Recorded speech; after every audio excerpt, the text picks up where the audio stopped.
chaos at a construction site in Chanhassen today as federal agents showed up trying to get two men working on top of a roof. Our Frankie McLister shows us what happened and the response that followed. In a chilly Chanhassen, you're a bad human. Tensions at the site of a new build. Community members say around 9:30 a.m., two construction workers were met by federal agents while working on a roof. Agents tried to get them down. It was scary. It was really scary. It was, I don't know, I guess it was just something that you never think it's going to happen. Construction machinery was positioned to help them down, one worker caving after nearly 2 hours.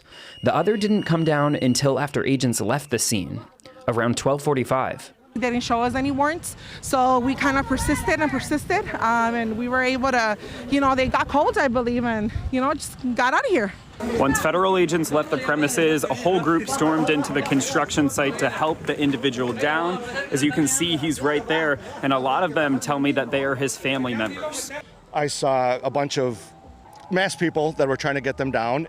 A standoff in sub-zero temps. In a sea of those opposing the action, one man showed up to say he supports the federal agents and President Trump. He himself met with resistance. It was probably 2 below zero,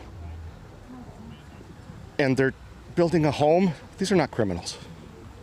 These are not criminals. These are human beings. Frankie McLister, WCCO News. Those WCCO spoke to say both workers received medical attention and remain healthy. We do not know why the men were targeted. We've reached out to the U.S. Department of Homeland Security to learn more about the operation.